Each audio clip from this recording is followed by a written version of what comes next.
오늘도 주의 말씀 앞에 함께 서게 되어 여러분 모두 주의 이름으로 축복합니다. 하나님 말씀 이사야 26장 19절입니다. 주의 죽은 자들은 살아나고 그들의 시체들은 일어나리이다. 티끌에 누운 자들아 너희는 깨어 노래하라.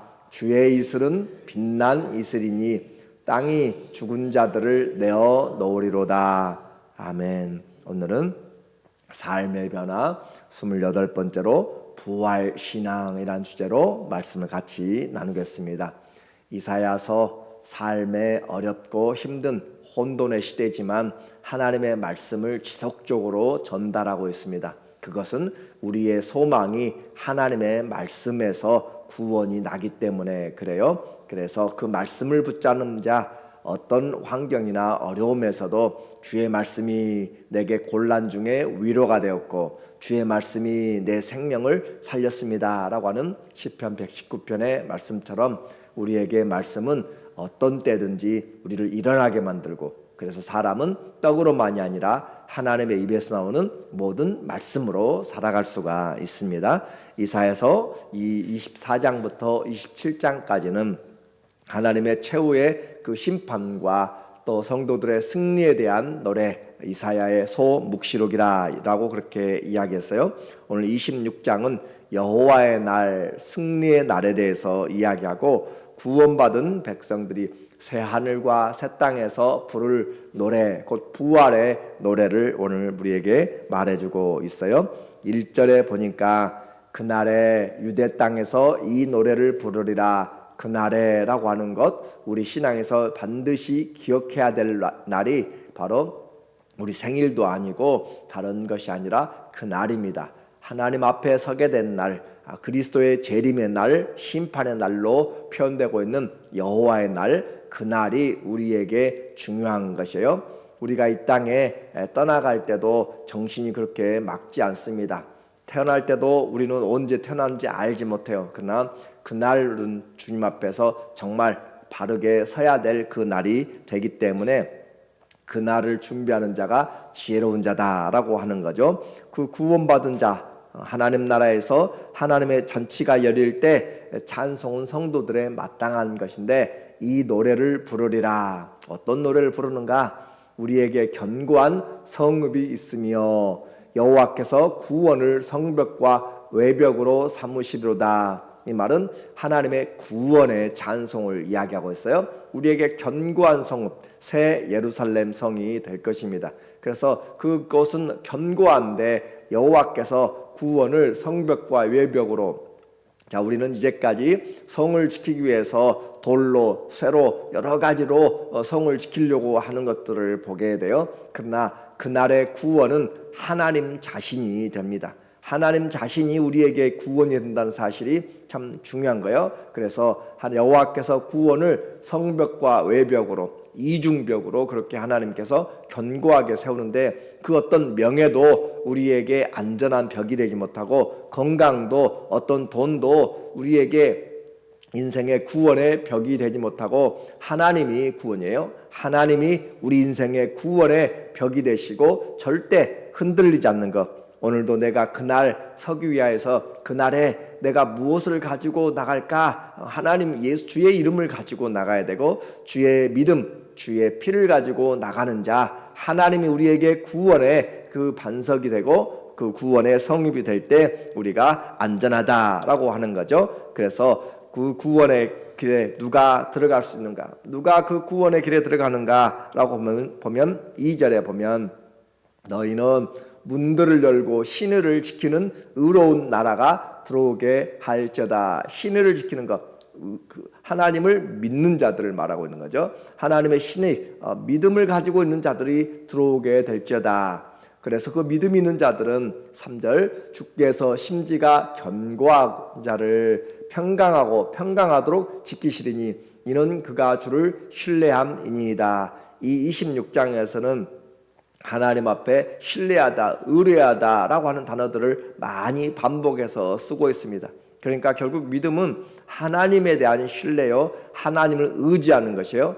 구주 예수 의지함이 우리에게 힘이 기쁜 일이라 라고 한 것처럼 우리가 예수님을 신뢰하는 것은 끝까지입니다. 하나님 앞에서 많은 사람들이 시작은 참 잘하지만 나중에는 뒤로 물러가는 사람들이 정말 많이 있어요. 그래서 구원은 모든 자들의 것이 아닙니다.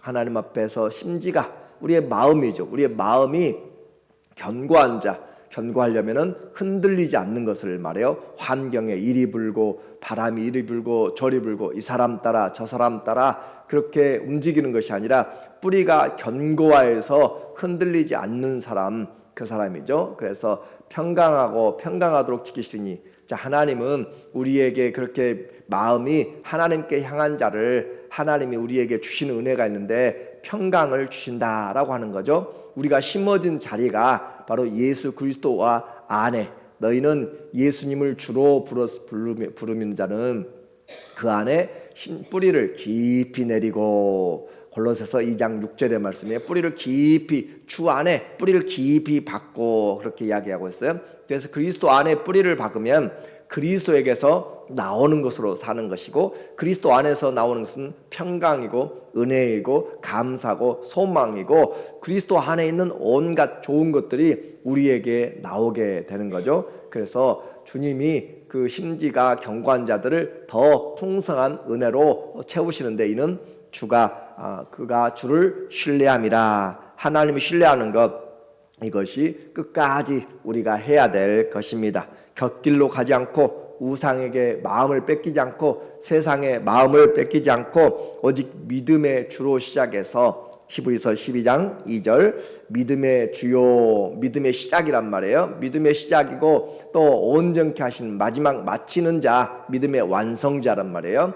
예수를 바라보자. 그러니까 우리가 신앙생활 할 때 누구를 따라서 왔든지, 어떤 전도를 듣고 어떤 환경에서 왔든지, 믿음 시작하면은 하나님께 포커스를 맞춰야 됩니다. 믿음 시작하면, 믿음은 하나님이 계신 것과 그가 자기를 찾는 자에게 상 주심을 믿어야 할지니라 라고 한 것처럼 예수님이 곧 하나님이시잖아요. 그래서 예수 그리스도가 우리에게 바로 믿음의 시작이 돼야 되고 예수 그리스도가 우리의 믿음의 마침이 되는 것. 그래서 바울은 뒤에 있는 것 다 잊어버리고 또 내가 이루어왔던 것들 다, 자랑들 다 배설물처럼 여기고 오직 주님이 위에서 부르신 그 부름의 푯대를 향해서 주님만 향하여서 올바로 나갔던 것을 보게 돼요. 그래서 믿음, 내가 지금 주님을 보고 있는가, 오늘 살아가면서 내가 믿음으로 산다라고 하는 것은 성경을 보고 살고 기도하고 하는 것보다 더 먼저 주님을 바라보는가라고 하는 것이죠.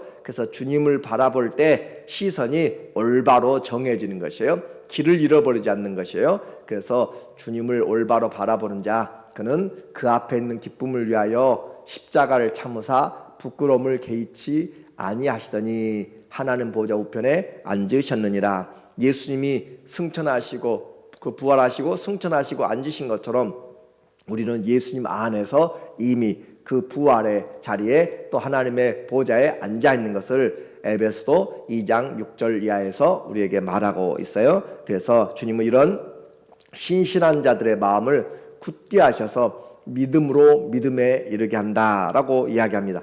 한마디로 우리는 일편단심이라 라고 이야기해요.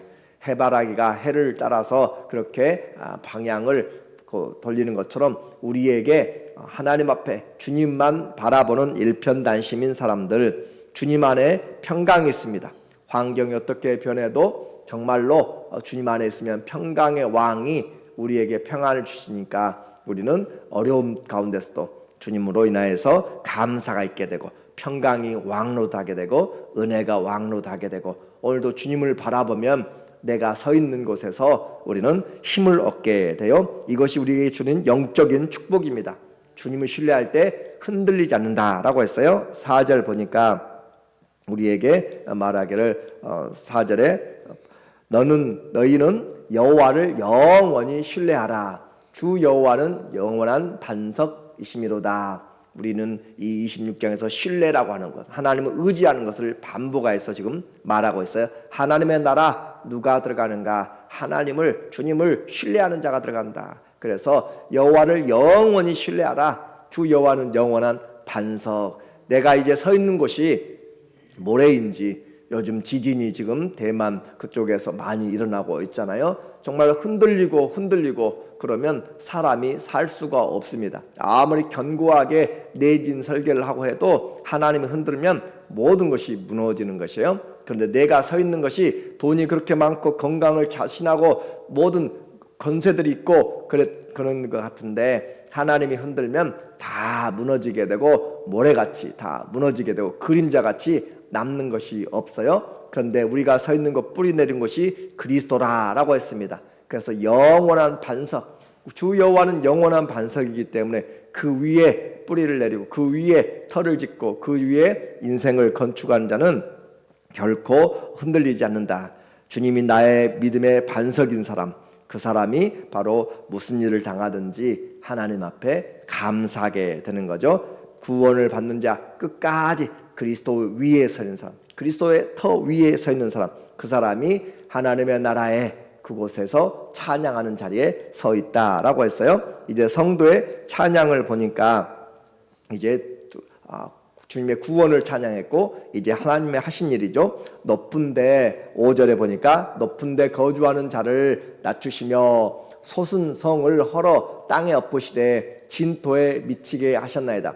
그 하나님의 도성이 있고 또 세상의 땅이 있습니다. 그런데 세상의 땅은, 성은, 도성은 다 무너지게 돼요. 높은데 거주하는 자를 낮추시고 솟은 성을 헐어 땅에 엎으시되 진토에 흙먼지처럼 그렇게 하나님이 하신도다. 그러니까 하나님이 세우지 아니하시면 그 집을 세우는 자의 수고가 다 헛된 것이고, 하나님이 그 성을 지키지 아니하면 파수한 자들의 수고도 다 헛된 것인 것을 우리 인생에서, 의인의 길은 하나님이 인정하시고 악인은 망하리로다, 성경의 가장 기본적인 신앙의 기준이잖아요. 하나님을 붙들고 살아가는 사람의 삶은 하나님이 보장하시거니와 그렇지 아니하는 자들은 다 마지막 날에 초계같이 흩어진다는 것이죠. 발이 그것을 밟으리니 곧 빈궁한 자의 발과 곰핍한 자의 발걸음이로다. 그러니까 하나님이 연약한 자를 통하여서 강한 자들을 부끄럽게 하시는 것을 말하고 있어요.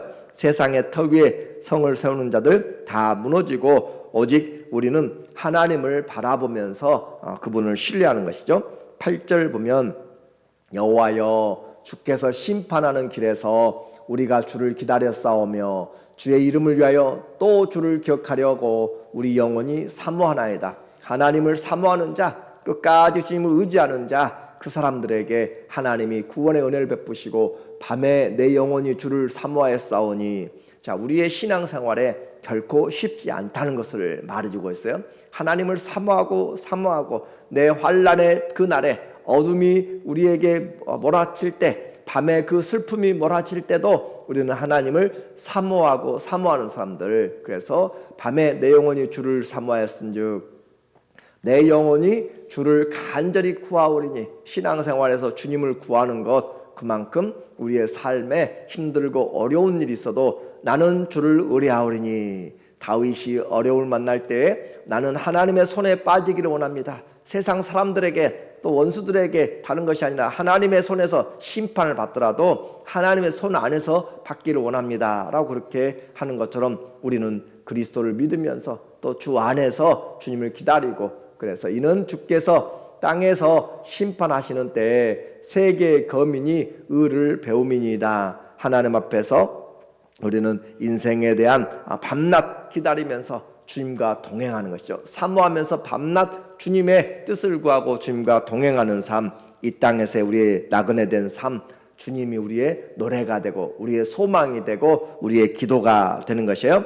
확실한 것은 하나님은 주의 자녀 믿음으로 사는 자들을 위해서 일하신다라는 거죠. 12절 여호와여 주께서 우리를 위하여 평강을 베푸시오리니, 주께서 우리의 모든 일도 우리를 위하여 이루심이니이다. 그래, 하나님은 하나님의 자녀들을 위하여서 하나님의 뜻을 이루어 가십니다. 그래서 하나님이 우리에게 구하는 자들, 우리의 마음의 소원을 두고 구하게 하시고 하나님의 뜻을 이루어 가시기 때문에 주님을 기다리고 간구하고 하면 기도가 응답이 더뎌져요. 그럴 때 우리는 하나님의 뜻을 구하게 되는 것이죠. 이것이 아니라 하나님이 원하신 것이 무엇인지 그래서 점점 기도가 길어질수록 깊어질수록 내 뜻이 아니라 하나님의 뜻을 찾게 되고 결국은 하나님이 내 안에 하나님의 뜻을 품고 그것을 가지고 기도하도록, 마치 한나가 자녀가 없어서 매 명절 때마다 올라가서 예배드리며 분인나의 그 핍박과 무시함, 그것 때문에 밥맛도 없고 남편이 아무리 많은 것들을 더 챙겨주고 해도 그에게는 삶의 의미가 없습니다. 그래서 그 다른 사람들 다 축제하고 그럴 때 하나님 앞에서 간절히 기도하고 정말 속으로 그렇게 간절히 기도할 때 그의 마음 가운데 작정하는 기도들이 생기잖아요. 주님, 나에게 아들을 주시면 내가 한번 똑부러지게 키워보겠습니다가 아니라, 주님, 나에게 아들을 주시면 내가 그 아들을 하나님께 바치겠습니다. 지금 그에게 필요한 것은 아들이 필요한 것이 아니라 내가 하나님의 축복받은 여자라는 것을 지금 기억하고 싶은 것이에요. 왜냐하면 이스라엘의 그 신앙에서 결혼한 여자가 아이를 갖지 못하면 저주받았다라고 하는 것이죠. 왜냐하면 메시아가 오는 길이 끊어져서 너의 태에서는 메시아가 없다, 너는 더 이상 하나님의 축복이 없다라고 하는 것으로 그렇게 사람들이 받아들이고 있기 때문에 어떻게든지 태의 문을 열어서 하나님이 나에게 은혜를 주시기를, 그것이 하나님의 축복의 삶인 것을 알기 때문에, 그래서 그는 하나님이 내게 아들을 주시면 내가 하나님을 하나님께 드리겠습니다 라고, 그래서 하나님이 찾으신 대로 계속 충성된 제사장을 하나님이 찾아내시는 거죠. 우리도 기도하면 하나님, 많은 사람들이 그렇잖아요. 하나님, 내게 자녀를 주시면 내가 하나님께 어떻게 하겠습니다, 그렇게 서원의 기도가 나오는 것처럼 하나님 앞에 우리의 힘들고 어려울 때 주님을 바라보면서 간절히 기도하는 모습으로 내 뜻이 아니라 이제 하나님의 뜻이 이루어지도록 그렇게 하는 거예요. 그래서 주님은 우리의 믿음의 모든 환경을 통하여서 합력하여서 선을 이루시고 분명한 믿음을, 이런 어려움을 통해서 정금처럼 나오게 하는 거죠. 13절, 여호와 우리 하나님이시여, 주 외에 다른 주들이 우리를 관할하였사오나 우리는 주만 의지하고 주의 이름을 부르리이다. 그러니까 하나님의 나라에 서서 찬양하는 그날은 우리에게 반드시 오게 되는데, 그날을 가기까지 우리가 신앙의 여정이죠. 선한 싸움이죠. 하나님 외에 다른 신들을 믿으라고 이야기하고, 하나님 외에 다른 것을 붙잡으라고 이야기하고, 하나님의 반석 위에 말고 다른 것들을 내가 볼 수 있는 것, 잡을 수 있는 것, 누릴 수 있는 것, 자랑할 수 있는 것들을, 그런 것들로 세워나가라고 그렇게 많은 것들을 유혹하고 할지라도 우리는 오직 시선을 하나님의 이름에, 그리스도에게 두고 뿌리를 그리스도에게 내리고 그리스도만 이름을 부르고 의지하는 사람, 그러니까 오직 주님 바라는 사람, 주님 사모하는 사람이 그날에 바로 서게 되는 것을 말합니다. 그렇다고 해서 이 사람의 삶이 외골수고 그런 것은 아니에요. 주님을 만나게 되면 주님 우리에게 마음을 주셔서 넓은 마음을, 깊은 마음을, 이해하는 마음을, 포용하는 마음들을 주시고 오히려 지혜를 주셔서 잘 살아가도록 다른 사람들에게도 도움을 주는 축복의 통로가 되도록 하는 것이기 때문에, 하나님을 잘 믿으면 부모도 섬기게 되고, 하나님을 잘 믿게 되면 공의롭게 살게 되고, 하나님을 잘 믿으면 옆에 사람들과 함께 세워져 가는 것이에요. 그래서 하나님을 믿을 때 모든 것들이 준비가 바로 되는 것이에요. 그래서 나의 이렇게 힘들고 어려울 때, 많은 사람들 우리에게 관여하고 어렵고 문제가 닥칠 때 우리는 성경을 통해서 믿음의 사람들이 어떻게 했는가, 그것을 보는 것이 지혜로운 것이죠. 다윗은 전쟁이 닥치고 어려움이 닥쳤을 때 하나님 앞에 마음에 확실하게 그렇게 확정한 것들이 있어요. 시편 57편 6절에 그들이 내 걸음을 막으려고 그물을 준비하였으니 내 영혼이 억울하도다. 참 억울한 일을 많이 당하는 거죠. 쉽지 않은 삶이에요.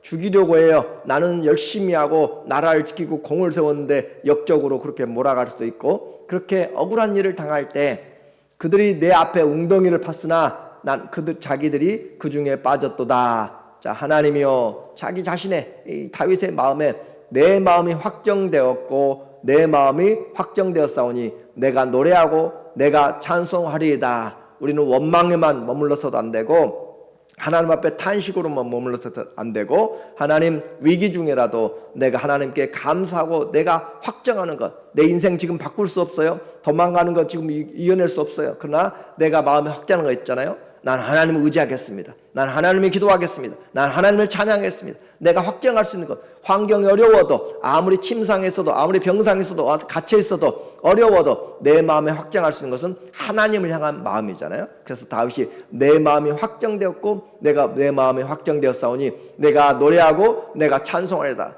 비파야 수금아 깨어라, 내가 새벽을 깨우렸다 하면서 하나님 앞에 확정할 수 있는 것. 우리의 신앙은 주님 앞에 서게 되면 주님을 향하여서는 우리의 형편이 어떻든지 내가 마음으로 노래하고 영으로 노래하고 하나님 앞에 영으로 기도하고 마음으로 기도하고 주님을 향한 우리의 기도죠. 그래서 주의 이름을 부르는 자 반드시 승리를 하게 되고 또 하나님을 찬양하리라 그렇게 확정하는 자에게 하나님이 찬양 중에 거하시는 것으로 우리에게 나타나시죠. 이제 우리에게 부활의 소망이 있습니다.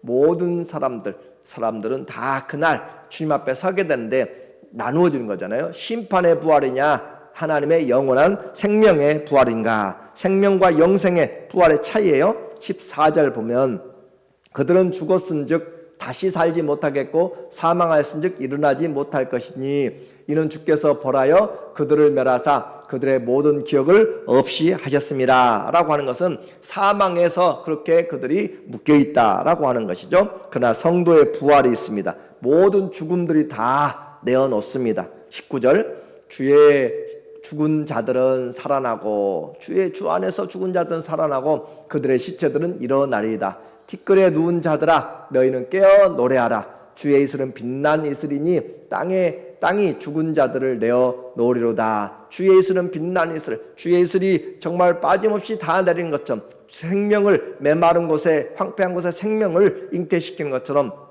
주의 이슬 우리에게 생명의 이슬이 되는 것이에요. 그렇게 해서 사망이 생명에게 삼키우고 영원한 부활의 생명으로 주님을 보게 되는 것이 우리의 믿음입니다. 그리스도를 바라는 사람들, 이것은 성도의 그리스도가 부활의 첫 열매가 되었기 때문에 우리도 그 안에서 부활을 이미 한 것이에요. 이 땅에서 그리스도의 이 믿음은 갈 바를 알지 못한 것이 아니라 시작부터 그리스도에게 초점을 맞추고 마지막까지 그리스도를 바라보면서 우리의 시선을 그리스도에게, 우리의 뿌리를 그리스도에게 반석 위에 삶을 가지고 하나님 앞에 나갈 때 주님이 우리에게 평강을 주시고 노래를 주시고 감사를 주시고 하나님이 은혜를 주셔서 어떤 일을 만나든지 사망의 음침한 골짜기에서도 감사하는 임마누엘의 삶을 살게 되죠. 부활의 신앙은 믿음은 끝까지입니다. 주님을 믿는 것이, 의지하는 것이 끝까지 가는 사람들, 부활의 소망을 가지고 주 안에서 수고한 것들이 하나도 헛되지 않은 줄 알기 때문에 더욱 힘쓰고 애쓰라 라고 하는 바울의 메시지가 있습니다. 결코 헛되지 않는 주 안에서의 더 좋은 부활을 위하여서 오늘이 기회고 오늘 살아가는 것은 그날을 준비할 수 있는 가장 좋은 하나님이 주신 시간들입니다. 그날 우리 모두가 다 마음을 확정하고 하나님 앞에 서서 구원의 하나님으로 인하여서 깊은 또 풍성한 찬양의 은혜들이 넘쳐나기를 예수님의 이름으로 축원합니다. 아멘. 기도합니다. 하나님 아버지, 우리에게 부를 찬송이 있습니다.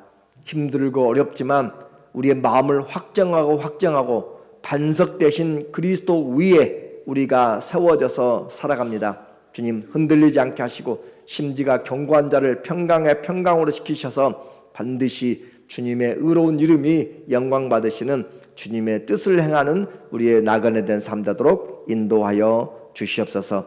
예수님의 이름으로 기도합니다. 아멘.